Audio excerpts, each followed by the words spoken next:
வாழ்விலே உம்மை நான் ஏற்றிடவே, தாழ்விலும் என்னை நீர் தாங்கிடவே, ஏழை நானே பாதம் பணிந்து, ஏழை நானே பாதம் பணிந்து, எந்தன் இயேசுவை துதிப்பேன், எந்தன் இயேசுவை துதிப்பேன், துதிப்பேன் துதிப்பேன் துதிப்பேன். கிறிஸ்துவுக்குள் பிரியமானவர்களே, யூதர்கள் வாசிக்கிற விதமாக 67ஆம் சங்கீதத்தை நாம் மாறி மாறி வாசிக்க போகிறோம். முதல் 2 வசனத்தை நான் வாசிக்க, 3ஆம் வசனத்தை நீங்கள் வாசிக்க வேண்டும். 4ஆம் வசனத்தை நான் வாசிப்பேன், 5ஆம் வசனத்தை நீங்கள் வாசிக்க வேண்டும். 6ஆம் வசனத்தை நான் வாசிப்பேன், 7ஆம் வசனத்தை அனைவரும் சேர்ந்து வாசிக்க இருக்கின்றோம். தேவனே, பூமியில் உம்முடைய வழியும் எல்லா ஜாதிகளுக்குள்ளும் உம்முடைய இரட்சணமும் விளங்கும்படியாய் தேவரீர் எங்களுக்கு இறங்கி எங்களை ஆசீர்வதித்து உம்முடைய முகத்தை எங்கள் மேல் பிரகாசிக்க பண்ணும். தேவனே, ஜனங்கள் உம்மை துதிப்பார்களாக, சகல ஜனங்களும் உம்மை துதிப்பார்களாக. தேவரீர் ஜனங்களை நிதானமாய் நியாயம் தீர்த்து பூமியில் உள்ள ஜாதிகளை நடத்துவீர். ஆதலால் ஜாதிகள் சந்தோஷத்தை கம்பீரத்தோட மகள கடவர்கள். தேவனே, ஜனங்கள் உம்மை துதிப்பார்களாக, சகல ஜனங்களும் உம்மை துதிப்பார்களாக. பூமி தன் பலனை தரும். தேவனாகி எங்கள் தேவனே எங்களை ஆசீர்வதிப்பார். தேவன் எங்களை ஆசீர்வதிப்பார். பூமியின் எல்லைகள் எல்லாம் அவருக்கு பயந்திருக்கும். Praise the Lord. கிறிஸ்துவுக்குள் பிரியமான தேவ பிள்ளைகளே, ஆண்டவராக இயேசு கிறிஸ்துவின் அன்பின் நாமத்தில் உங்களுக்கு நான் இந்த மாதத்திற்கான ஆகஸ்ட் மாதத்திற்கான ஆசீர்வாதத்தின் வாழ்த்துக்களை நான் தெரிவித்துக் கொள்கிறேன். தேவ கிருபை உங்கள் கூட இருப்பதாக. ஜூலை 28ஆம் தேதி அன்று கடந்த வாரத்திலே என்னுடைய பிறந்த நாள் கொண்டாடப்படுகிற சமயத்தில் 67வது வயதை துவங்கும்படி கர்த்தர் கிருபை செய்தபடியினால் 67ஆம் சங்கீதத்திலிருந்து அன்றைக்கு மாலை சுருக்கமாக சில வார்த்தைகளை பகிர்ந்து கொண்டேன். ஆனால் இந்த குறிப்பிட்டதான மாதத்தில் இதை அடிப்படையாக வைத்து இந்த வாக்குத்தத்த செய்தி நான் பகிர்ந்து கொள்ள விரும்புகின்றேன். ஒருவேளை அன்றைக்கு மாலையில் என்னோடு கூட இணைந்திருந்தவர்களுக்கு புதிய அதிகமான கருத்துக்களை நீங்கள் பெற்றுக்கொள்வது நிச்சயமாக ஆஸ்வாதமாக இருக்கும் என்று நான் நம்புகின்றேன். 67ஆம் சங்கீதத்தில் 2ஆம் வசனத்தை நான் வாசிக்கின்றேன். தேவரீர் எங்களுக்கு இறங்கி எங்களை ஆசீர்வதித்து உம்முடைய முகத்தை எங்கள் மேல் பிரகாசிக்க பண்ணோம். வாழ்விலே உம்மை நான் ஏற்றிடவே, தாழ்விலும் என்னை நீர் தாங்கிடவே என்று நாம் பாடினோமே. நம்முடைய வாழ்க்கையில் கர்த்தரை எதற்காக உயர்த்த வேண்டும் என்று விளக்கம் கொடுக்கிற இந்த சங்கீதத்திற்காய் கர்த்தரை ஸ்தோத்திரிக்கிறேன். இந்த மாதத்திலே நம்ம கர்த்தர் கொடுக்கிற ஒரு அருமையான வார்த்தை என்னவென்றால், தமது முகத்தை நம்மேல் பிரகாசிக்க பண்ணுகிற தேவனாக இருக்கின்றார். வார்த்தை சொல்லுகிறது, உம்முடைய முகத்தை எங்கள் மேல் பிரகாசிக்க பண்ணோம். உண்மையிலேயே வாக்குத்தத்தத்தின் அடிப்படையில் தான் இந்த ஜெபத்தை நாம் ஏறெடுக்க கடமைப்பட்டிருக்கிறோம். இதை விளக்கக்கூடியதான காரியங்களுக்கு நாம் வரப்போகின்றோம். 67ஆம் சங்கீதத்தை நாம் எடுத்துக்கொள்ளலாம். சங்கீதம் 67. இந்த சங்கீதத்தினுடைய தலைப்பை பாருங்கள். நெகினோத் என்னும் வாத்தியத்தில் வாசிக்க ராக தலைவனுக்கு ஒப்புவிக்கப்பட்ட சங்கீத பாட்டு என்று நாம் பார்க்கின்றோம். நெகினோத் என்கிற அந்த வார்த்தைக்கு நரம்பு இசை கருவி என்பது பொருளாகும். பெரும்பாலும் உருக்கமான விண்ணப்பங்களை செய்யும் பொழுது இந்த கருவியை யூதர்கள் பயன்படுத்துவது உண்டு. மிக உருக்கமாக விண்ணப்பம் செய்யும் பொழுது ஆபகுக் தீர்க்கதரிசி புஸ்தகத்திலே 3ஆம் அதிகாரம் 1ஆம் வசனத்தையும் 19ஆம் வசனத்தை வாசிக்கும் பொழுது இது உங்களுக்கு நிச்சயமாக விளங்கும். ஆபகுக் 3ஆம் அதிகாரம் முழுவதும் சங்கீதமாக தீர்க்கதரிசி பாடி வைக்கின்றார்.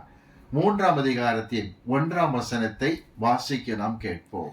ஆபகுக் தீர்க்கதரிசி சிகாயோனில் பாடின விண்ணப்பம்.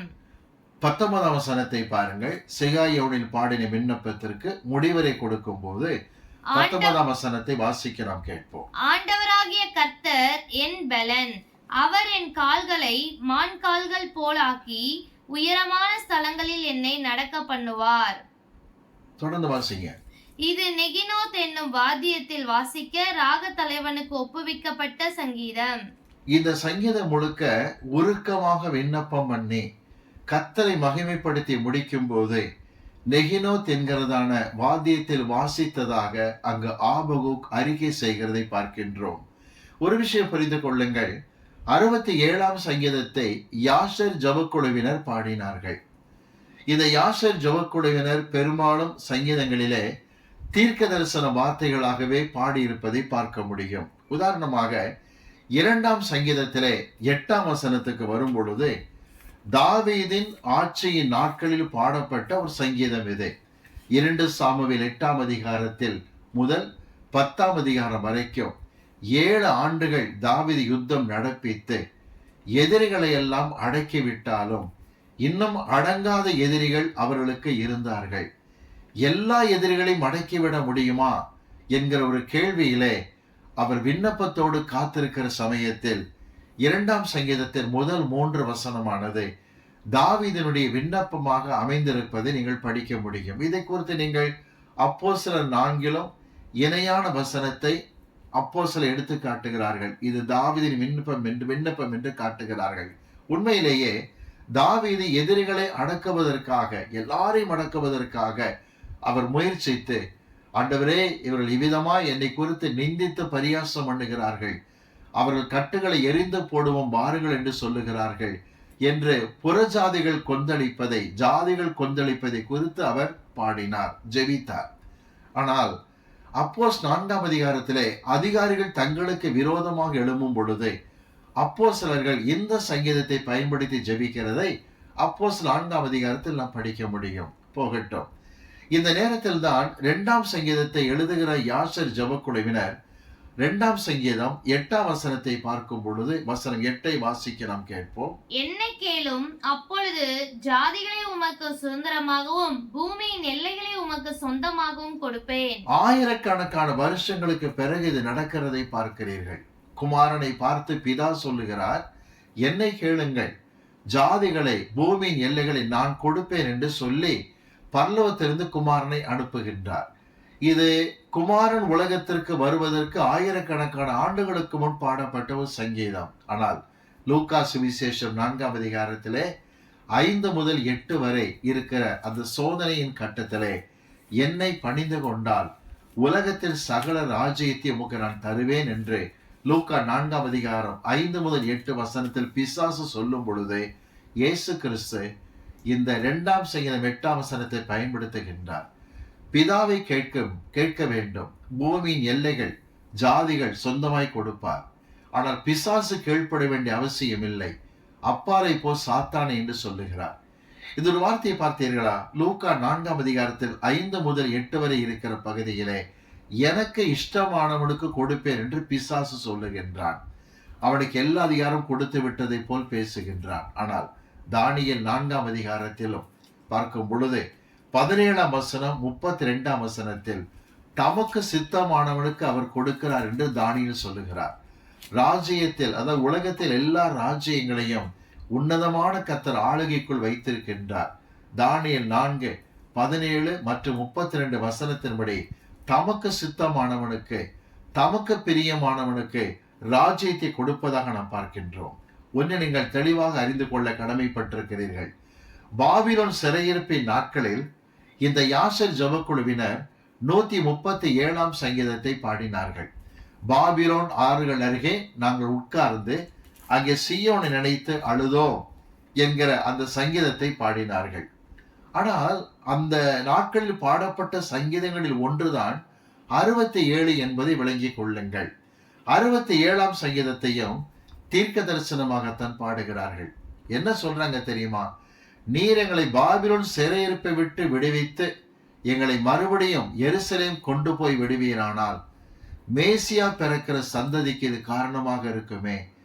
பிறக்க போகிற மேசியா கல்வாரி செருவில் ஜீவனை கொடுக்கிறபடியினால் சகல ஜாதிகளுக்கும் அது ரட்சிப்பாய் விளங்குமே என்கிற எண்ணத்தில் 67ஆம் சங்கீதத்தை அவர்கள் தீர்க்க தரிசனமாய் பாடுகிறார்கள். 67ஆம் சங்கீதத்தினுடைய தாற்பயம் என்ன தெரியுமா? நாங்கள் ஆஸ்வதிக்கப்பட வேண்டும், பாபிலோன் சிறையிருப்பை விட்டு விடுவிக்கப்பட்டு. எதற்காக? உலகத்தார் ஆஸ்வதிக்கப்படுவதற்காக என்கிற அர்த்தத்தில் விண்ணப்பிக்கிறார்கள். ஒரு அடிப்படையை மறந்துவிடக் கூடாது. வேதம் முழுக்க இருக்கிற சத்தியம் என்னவென்றால், இந்த சத்தியம் என்னவென்றால், தேவன் புறஜாதிகளை கொண்டு தம்முடைய பிள்ளைகளை சீர்படுத்துவார். தம்முடைய பிள்ளைகளை கொண்டு எல்லாரையும் ஆசீர்வதிப்பார்.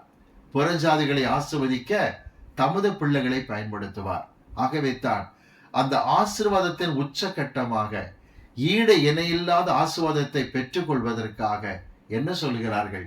எங்களை சிறையிருப்பை விட்டு விடுவித்து கொண்டு போவது சகல ஜாதிகளுக்கும் ரட்சிப்பாய் முடியும் என்று தீர்க்க தரிசனமாய் விண்ணப்பிக்கிறதை பார்க்கிறீர்கள். இதைத்தான் இயேசு கிறிஸ்து சொன்னார். யோவான் 4:22 ரட்சிப்பு யூதர் வழியாய் வருகிறது என்று சமாரிய பெண்ணிடத்திலே பேசுகிறதை பார்க்கிறீர்கள். என்ன ஒரு அடிப்படை? நாங்கள் சிறையிருப்பை விட்டு விடுவிக்கப்பட்டு விடுதலையானால் எங்கள் மூலமாக உலக ரட்சகர் வெளிப்படுவார் அல்லவா என்கிற அந்த அர்த்தத்தில் ஜெபிக்கிறதை பார்க்கின்றோம். 67ஆம் சங்கீதத்திலே 1ஆம் வசனம் பாருங்கள். தேவனே, பூமியில் உம்முடைய வழியும் எல்லா ஜாதிகளுக்குள்ளும் உம்முடைய ரட்சணமும் விளங்கும்படியாய், எல்லாருக்கும் ரட்சிப்பு விளங்கும்படியாய். 2ஆம் வசனத்தில் எங்களுக்கு இறங்கி எங்களை ஆசீர்வதியும் என்கிற வார்த்தையை ஜெபிக்கிறார்கள். திரும்ப சொல்லுகின்றேன், பாபிலோன் சிறையிருப்பில் இருக்கின்றோம், உன்னுடைய முகத்தை எங்கள் மீது பிரகாசிக்க பண்ணும் அப்பா, எங்களுக்கு விடுதலையை தாரும் என்று ஜெபிக்கிறார்கள். சுருக்கமாக ஒரு வார்த்தையை சொல்ல விரும்புகின்றேன். தேவன் நமக்கு பல இக்கட்டுகளிலிருந்து, பாடுகளிலிருந்து, போராட்டங்களிலிருந்து விடுதலையை கொடுப்பாரானால் நாம் அப்படியே சந்தோஷமாக பொழுதுபோக்குகிற காரியத்திற்காக அல்ல, எல்லாருக்கும் ஆசீர்வாதமாய் விளங்குவதற்காகத்தான் கர்த்தர் இந்த விடுதலையை வைத்திருக்கிறார் என்று விளங்கிக் கொள்ளுங்கள். என்னை கேட்டுக்கொண்டு எல்லாருக்கும் நான் சொல்லுகின்றேன், பல நெருக்கடிகளிலிருந்து, பல போராட்டங்களிலிருந்து கர்த்தர் நம்மை விடுவித்து விடுதலை கொடுப்பார் என்றால் எதற்காக? தம்முடைய நாமத்தை நம்மை கொண்டு மகிமைப்படுத்துவதற்காக. ரட்சிப்பு யூதர் வழியாய் வருகிறது. 118ஆம் சங்கீதத்தில் படிக்கிறோம், கர்த்தர் என்னை வெகுவாய் தண்டித்தார், என்னை சாவுக்கு ஒப்பு கொடுக்கவில்லை. நான் சாவாமல் பிழைத்திருந்து என்ன செய்வேன்? கர்த்தருடைய செய்கைகளை விவரிக்கிற பிள்ளையாக இருப்பேன். இதை கேட்டுக்கொண்டிருக்கிற பிள்ளைகளே, பயங்கரமான நெருக்கங்கள், பிரச்சனை விட்டு கர்த்தர் வெளியே கொண்டு வந்திருந்தால் நாட்களை எப்படி செலவழிக்கிறீர்கள்? கர்த்தருக்கு மகிமையா செலவழிக்க பாருங்கள் என்று கேட்டுக்கொள்ளுகின்றேன். இப்ப 2ஆம் வசனத்தை நாம் பார்க்கலாமா? 67ஆம் சங்கீதம் 2ஆம் வசனத்தில் உம்முடைய முகத்தை எங்கள் மேல் பிரகாசிக்க பண்ணும். இது அருமையான ஒரு ஜெபம். தேவன் பிரகாசிக்க பண்ணுகிற தேவன் தான், சந்தேகமே கிடையாது. ஆனால் உம்முடைய முகத்தை எங்கள் மீது பிரகாசிக்க பண்ணும் என்று வேதத்தில் வாசிக்கின்றோம். அதாவது உம்முடைய முகம் எங்கள் மீது பிரகாசிக்க வேண்டும் என்று ஜெபிக்கப்பட்ட சந்தர்ப்பங்கள் உண்டு. முக்கியமாக 1-2 சந்தர்ப்பங்களை எடுத்து காட்ட விரும்புகின்றேன். 34ஆம் சங்கீதம் எடுத்துக் கொள்ளலாமா?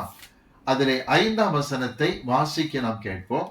சங்கீதம் 34 5ஆம் வசனத்தை வாசிக்க கேட்போம். அவர்கள் அவரை நோக்கி பார்த்து பிரகாசம் அடைந்தார்கள், அவர்கள் முகங்கள் வெட்கப்படவில்லை. அவர்கள் முகங்கள் வெட்கப்படவில்லை. காரணம், கர்த்தரை நோக்கி பார்த்து பிரகாசம் அடைந்தார்கள். 34ஆம் சங்கீதத்தினுடைய தலைப்பை நீங்கள் பார்க்கும் பொழுது வாசிக்க கேட்போம். 34 தலைப்பை வாசிக்க கேட்போம். தாவீது அபிமெலேக்குக்கு முன்பாக வேஷம் மாறின போது அவனால் துரத்தி விடப்படுகையில் பாடின சங்கீதம். 1 சாமுவேல் 21ஆம் அதிகாரத்தில் இந்த சம்பவத்தை பார்க்கிறீர்கள். சவுலுக்கு பயந்து தாவீது தப்பி ஓடி அபிமெலேக் என்கிறதான ஆசாரியன் இடத்தில் வருகின்றார். ஆசாரியன் அவருக்கு உணவை கொடுக்கின்றார்.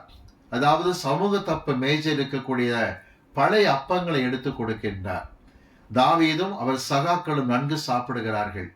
கோலியாத்தின் பட்டயத்தை தாவீது பெற்றுக் கொள்ளுகின்றார். ஏலே பள்ளத்தாக்கிலே கோலியாத்தை ஜெயித்தாரே, அந்த கோலியாத்தின் பட்டயம் அங்கு வைக்கப்பட்டிருந்ததை ஆசாரியன் எடுத்து கொடுக்கின்றார். எல்லாம் பெற்றுக்கொண்ட தாவீது புறப்பட்டு கோலியாத்தினுடைய தேசமாகிய பெலிசர் தேசத்துக்கே வந்து விடுகின்றார். அங்க இருக்கிற ஆகீஸ் ராஜாவிடத்திலே அவருடைய மந்திரிகள் சொல்லுகிறார்கள், இவன் வேறு யாரும் அல்ல, கோலியாத்தை கொன்ற தாவீது என்று சொல்லி பேசி விடுகிறார்கள். தான் பிடிபட்டு விடுவோமோ என்கிற பயம் தாவீதுக்கு வரும் பொழுது மிகவும் பயந்து நடுங்க ஆரம்பித்தார்.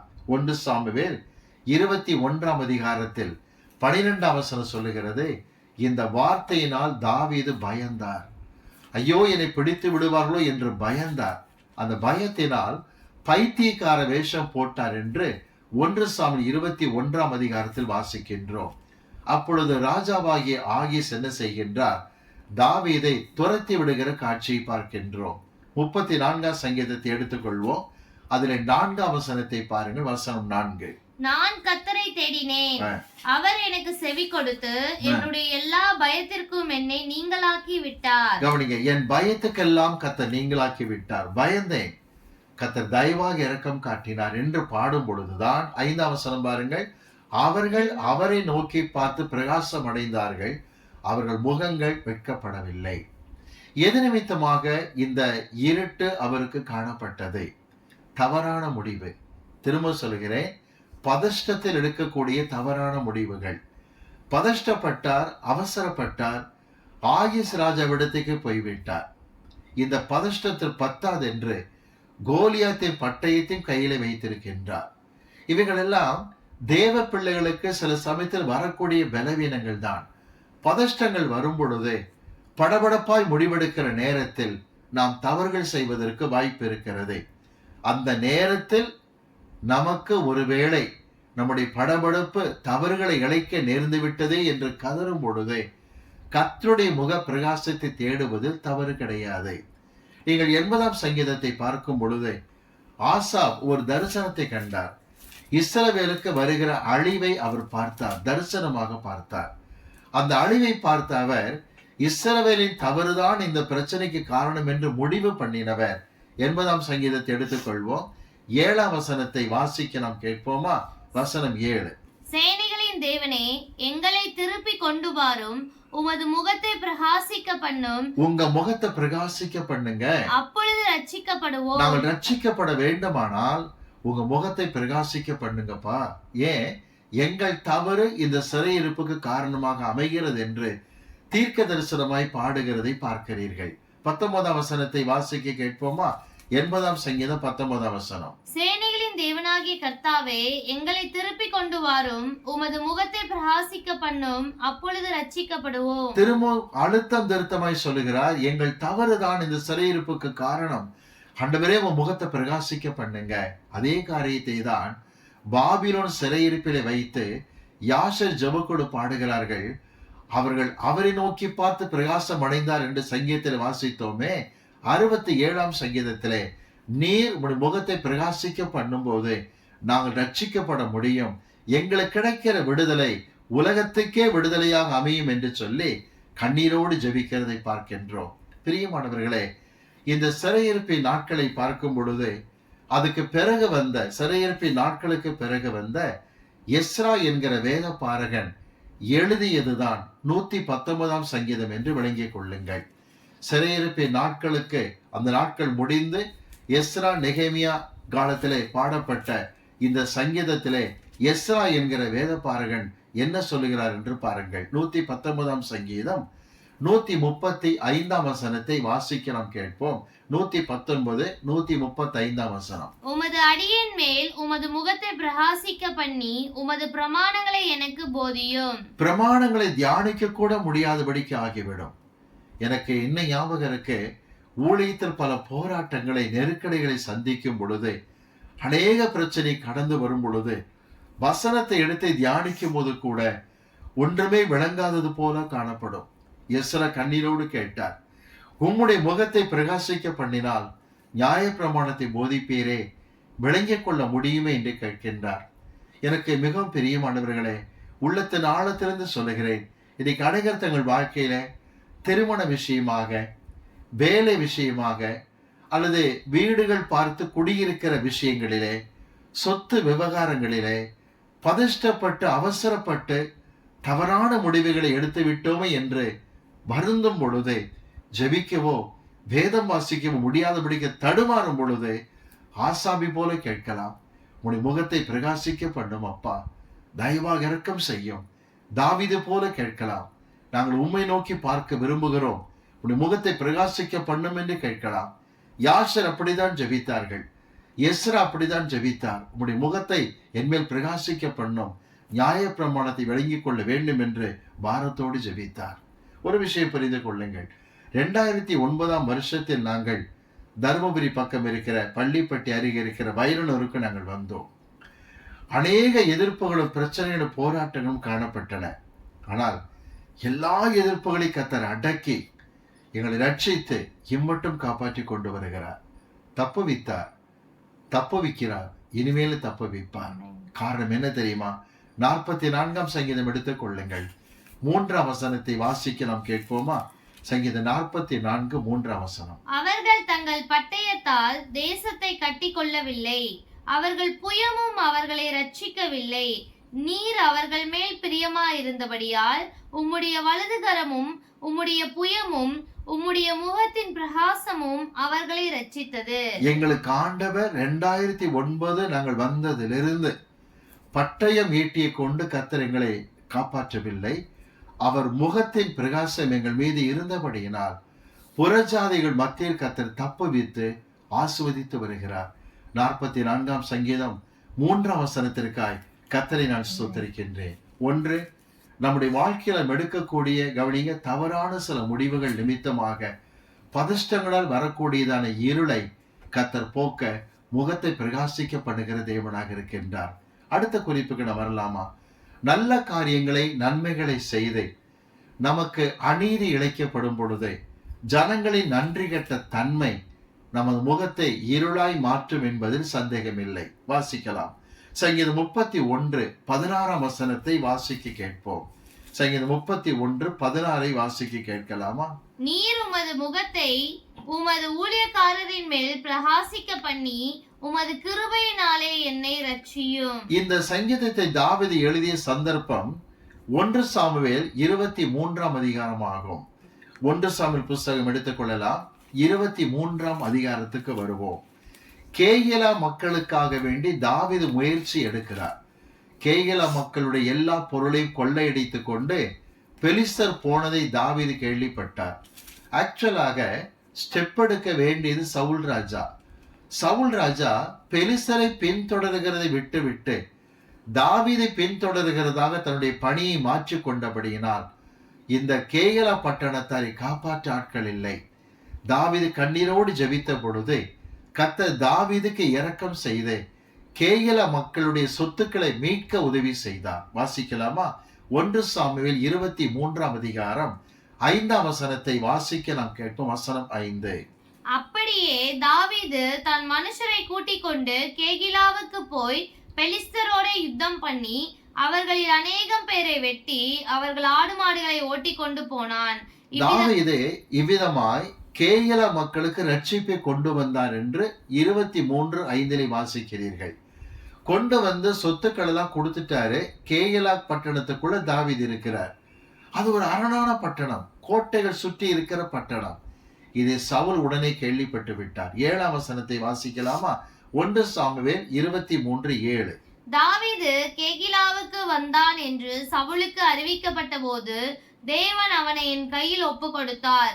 அவன் கதவுகளும் தாழ்பால்களும் உள்ள பட்டணத்திற்குள் பிரவேசித்ததனால் அடைப்பட்டிருக்கிறான் என்று சவுல் சொல்லி. கவனிங்க, தாவீது கேகிலாவுக்குள்ள இருக்கிறார் உடனேயே கதவு தாழ்பால்கிற பட்டணத்துல இருக்கிறான். தப்பிச்ச போக முடியாது, கர்த்தர் ஒப்பு கொடுத்து விட்டார் என்று கொக்கரித்து கொண்டு சவுல் பின்பற்றி வருகின்றான். தாவீதை பின்தொடர்ந்து வந்து பிடிப்பதற்காய் வந்து கொண்டிருக்கும் பொழுது தாவீதை அபியத்தார் ஆசாரியரை பார்த்து கேட்கிறார், சவுல் வருவாரா? கேயலா மக்கள் என்னை ஒப்பு கொடுப்பார்களா என்று கேட்ட பொழுது கர்த்தர் தாவீதுக்கு சவுல் வருவான், கேயலா மக்கள் உன்னை ஒப்பு கொடுப்பார்கள் என்று அங்கு கர்த்தர் அறிவிக்கிறார். இதை நீங்கள் 1 சாமுவேல் 23ஆம் அதிகாரத்திலே 10 முதல் 12 வரை இருக்கிற வசனங்களில் வாசிக்கலாம். அப்பொழுது தாவீது 31ஆம் சங்கீதத்தை பாட ஆரம்பித்தார். நல்ல ஒரு அவசரமான ஒரு காலகட்டம் என்று தெரியும். தான் இப்பொழுதுமாக அந்த இடத்தை விட்டு தப்பிக்கிறது அவசர காலகட்டம் என்று தெரியும். கர்த்தர் தனக்கு உதவி செய்வதற்காக வேண்டி கண்ணீரோடு பாடிய சங்கீதம் தான் 31ஆம் சங்கீதம். 2ஆம் வசனத்திலே மிக அவசரம் என்று எடுத்து காட்டுகின்றார். 5ஆம் வசனத்தில் உம்முடைய கைகளின் ஆவி ஒப்பு கொடுக்கிறேன் என்று கண்ணீரோடு ஜெபிக்கின்றார்.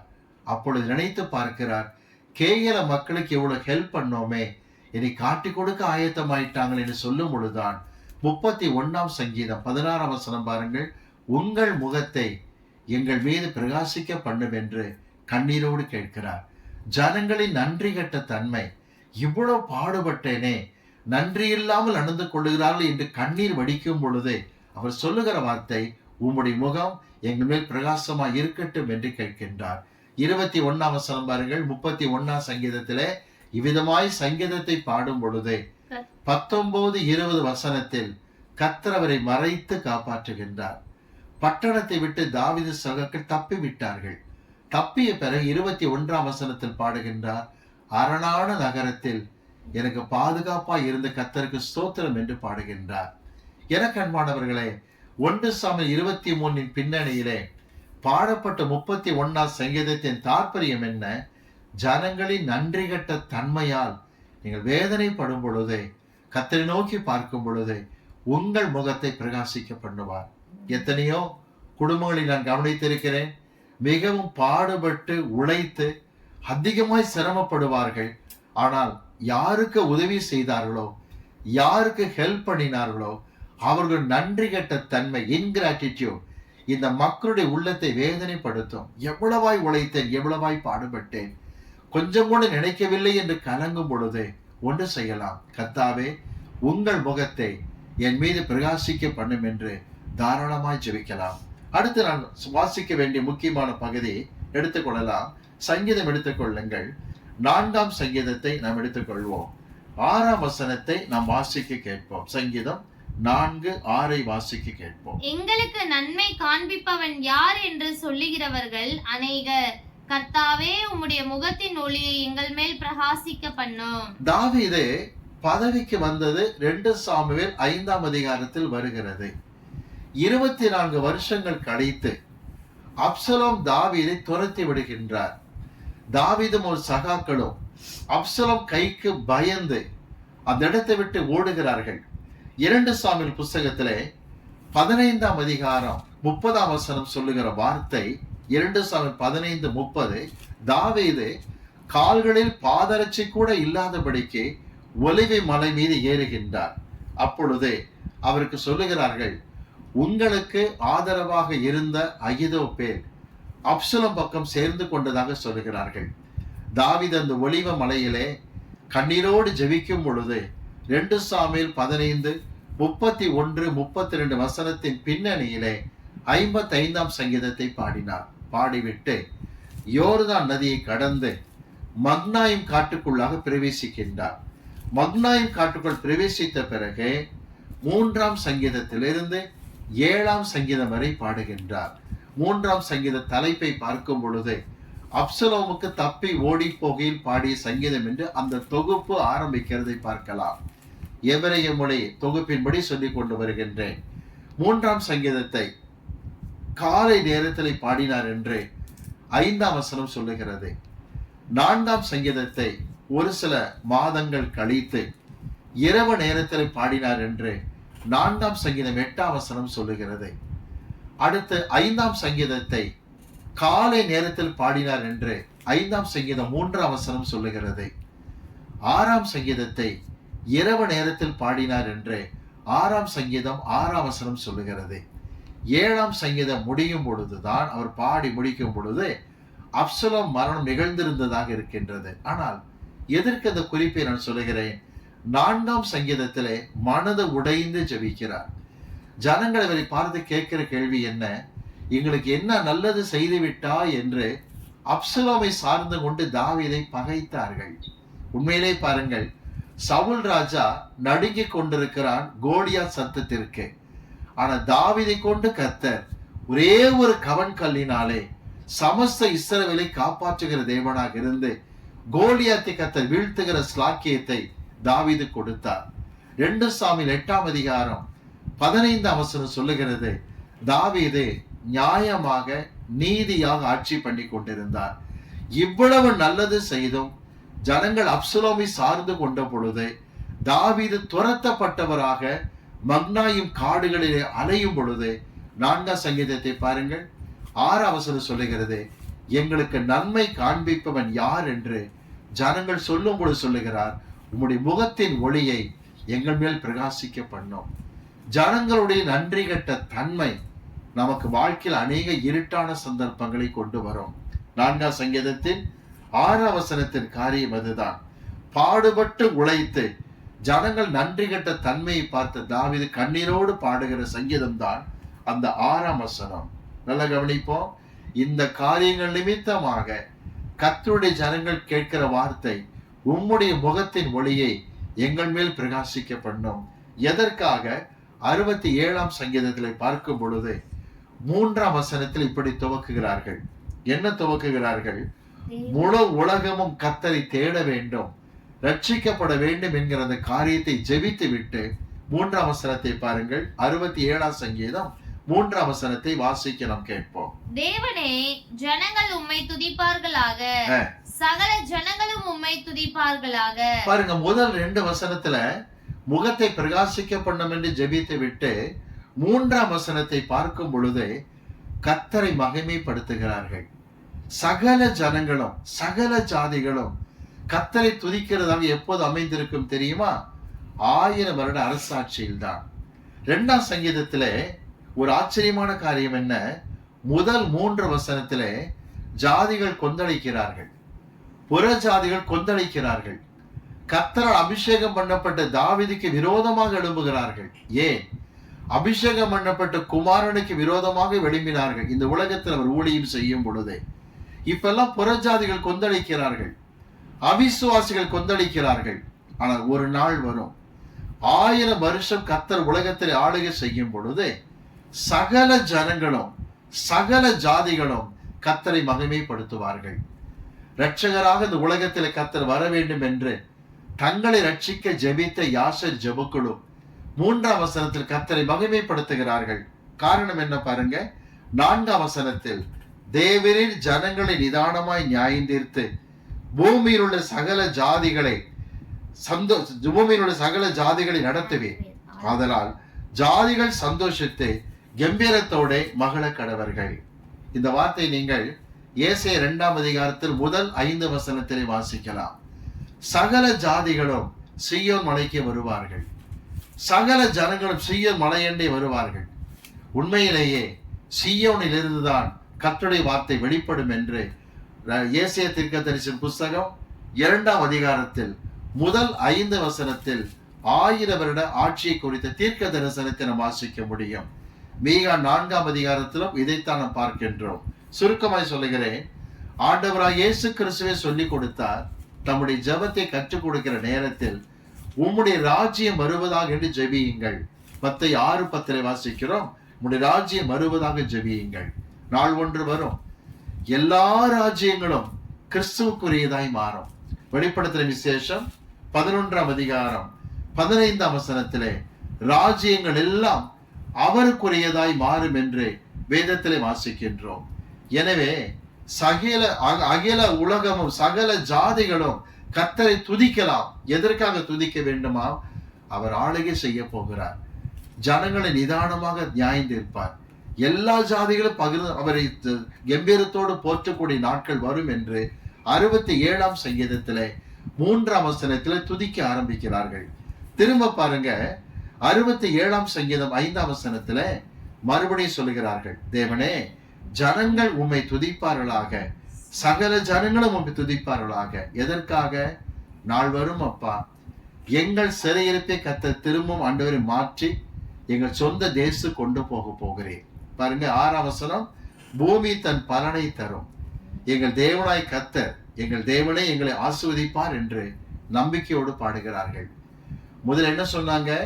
அகில உலகத்தையும் கர்த்தர் ஆளுகை செய்வார், சகல ஜாதிகளும் சந்தோஷமா இருப்பாங்க என்று சொல்லி அதற்காய் கர்த்தரை துதிக்கும்படிக்கு அழைப்பு கொடுத்தார்கள். 5ஆம் வசனம் பாருங்க, சகல ஜனங்களும் துதிக்க வேண்டும், சகல ஜனங்களும் துதிப்பார்களாக என்று சொல்லி எதற்காக? எங்களை கர்த்தர் மறுபடியும் எருசலேம் கொண்டு போவார். 6ஆம் வசனம், பூமி தன் பலனை தரும். ஓசியா 2ஆம் அதிகாரத்தில் 8 முதல் 11 வரை வாசிக்கும் பொழுது இதை கர்த்தர் உறுதிப்படுத்துகிறார். ஓசியா 2:8 முதல் 11, நான் வானங்களுக்கு மறுமொழி கொடுப்பேன், வானத்துக்கு மறுமொழி கொடுக்கும் பொழுது அது மழையை பெய்ய பண்ணும். அந்த மழையை பெய்ய பண்ணுகிறதுனால் பூமி நல்ல விளைச்சலை கொடுத்து அது மறுமொழி கொடுக்கும். என் ஜனங்கள் போஷிக்கப்படுவார் என்று ஓசியா 2ஆம் அதிகாரத்தில் 8 முதல் 11 வாசிக்கிறோமே. பஞ்சத்தை கர்த்தர் விரட்டுவார். ஏன்? ஓசியா 2ஆம் அதிகாரத்தில் 14ஆம் வசனம் சொல்லுகிறது, ஆயினும் நான் பட்சமாக என் ஜனத்தோடு பேசுவேன் என்று கர்த்தர் வாக்கு கொடுக்கிறார். விளைவு என்ன? ஏசாயா 51:11 சொல்லுகிறது, கர்த்தரால் மீட்கப்பட்டவர்கள் ஆனந்த களிப்போடு திரும்பி வருவார் என்று சொல்லப்படுகிறது. ஓசியா தீர்க்கதரிசியின் புஸ்தகம் 2ஆம் அதிகாரம் 8 முதல் 11 வரை வாசிக்கும் பொழுது தேவன் தம்முடைய ஜனங்களை பஞ்சத்தினால் தண்டிப்பார் என்று சொல்லப்படுகிறது. 14ஆம் வசனம் பாருங்கள், பட்சமாய் ஜனத்தோடு பேசுவேன் என்கின்றார். 21ஆம் வசனம் துவக்கி 23 வரை பாருங்கள், என் ஜனங்களை நான் மறுபடியும் போஷிக்க போகிறேன் என்று சொல்லுகின்றார். அப்ப எங்களை கர்த்தர் திரும்ப தேசத்தை கொண்டு போய் பஞ்சத்தை மாற்றுவார். ஏற்கனவே பஞ்சத்தை கொடுத்து எங்களை தண்டித்தார். இப்ப நயமாக எங்களோடு கூட பேசுவார். மறுபடியும் பூமி தன் பலனை தரும் என்று ஓசியா 2ஆம் அதிகாரத்தில் 21 முதல் நாம் பார்க்க முடியும். திரும்ப சொல்லுகின்றேன், கர்த்தர் தங்களை திரும்ப போஷிக்கிறபடியினால் சகல ஜனங்களும் கர்த்தரை துதிக்க வேண்டும் என்று சொல்லுகிறார்கள். 7ஆம் சங்கீதம் 7ஆம் வசனம் பாருங்கள், தேவன் எங்களை ஆஸ்வதிப்பார், பூமியின் எல்லைகள் எல்லாம் அவருக்கு பயந்திருக்கும். இன்றைக்கு தம்முடைய ஜனங்களை கர்த்தர் ஆஸ்வதித்திருக்கிறபடியினால் பூமியின் எல்லைகளும் கர்த்தரை குறித்து பயப்படுகிறதை இன்றைக்கு கூட பார்த்து கொண்டிருக்கிறோம். இஸ்ரவேல் நாட்டை கர்த்தர் மிகுந்த கிருபையாக நடத்தி கொண்டு வருகிறார், இன்னமும் நடத்துவார். அன்பானவர்களே, சுருக்கமாக ஒரு முடிவுக்கு வருகின்றேன். 67ஆம் சங்கீதத்திலே முதல் 2 வசனத்தின் தாற்பயம் என்ன? எங்களை ரட்சித்து சிறையிருப்பிலிருந்து கொண்டு போய் விடுவதால் உலகத்துக்கு ரட்சிப்பாக அமையும் என்று சொல்லுகிறார்கள். 3ஆம் வசனத்தை எல்லாரும் கர்த்தரை துதியுங்கள், 1000 ஆண்டுகள் கர்த்தர் ஆளுகை செய்யும் பொழுது இந்த நீதி நியாயம் இருக்கும் என்று சொல்லுகிறார்கள். திரும்ப 5ஆம் வசனத்தில் எல்லாரும் கர்த்தரை துதிக்கலாம், ஏனென்றால் எங்களை திரும்ப ரட்சித்து பாபிலோனை விட்டு எருசலேம் கொண்டு போவார், எங்களை தண்டித்தார், எங்களோடு பட்சமாய் பேசுகிறார், மறுபடி பூமி தன் பலனை தரும்படிக்கு செய்வார் என்று கர்த்தரை மகிமைப்படுத்துகிறார்கள். சுருக்கமாக ஒரு குறிப்புக்கு வருகின்றேன். தேவன் நம்மை கொண்டு புறஜாதிகளை ஆஸ்வதிப்பார், புறஜாதிகளை கொண்டு நம்மை சீர்திருத்துகிற தேவனாக இருக்கிறார். ஜெபிக்கலாமாண்டு சமூகத்திலே கர்த்தருடைய சமூகத்தை நோக்கி நாம் பார்ப்போம். பரலோக பிதாவே, இந்த அருமையான வேலைக்காக உமக்கு நன்றி. நாங்கள் பகிர்ந்து பேசிக்கொண்ட வார்த்தைகளுக்காக ஸ்தோத்திரம். 67ஆம் சங்கீதத்தின் தாற்பயத்திற்காக நன்றி. உம்முடைய முகத்தை எங்கள் மேல் பிரகாசிக்க பண்ணும். எத்தனை பேர் உள்ளத்தின் ஆழத்தில் இருந்து இந்த ஜெபத்தை ஏறெடுத்துக் கொண்டிருக்கிறார்களோ, இந்த மாதத்திலே பல காரியத்திலே அவர்கள் மீது முகத்தை பிரகாசிக்க பண்ணியதை உணர்த்தி காட்டும் அப்பா. தங்கள் பிள்ளைகள் நிமித்தமாக இருளின் பாதை கடந்து வருகிற பிள்ளைகளுக்கு கை கொடுப்பீராக. உமது நாமத்தை மகிமைப்படுத்தும். ஜனங்களுடைய நன்றி கெட்ட தன்மையினால் பாதிக்கப்பட்டு ஆண்டவரே இருட்டான பாதை கடக்கிற பிள்ளைகளுக்கு முகத்தை பிரகாசிக்க பண்ணி உடைய தெய்வீக நாமத்தை மகிமைப்படுத்தும். அப்படி கர்த்தர் செய்கிற தயவுக்காக இரக்கத்திற்காக நன்றி. உம்முடைய கர்த்தர் அர்ப்பணித்து ஜெபிக்கிறோம், இயேசு கிறிஸ்துவின் நாமத்தில் பிதாவே.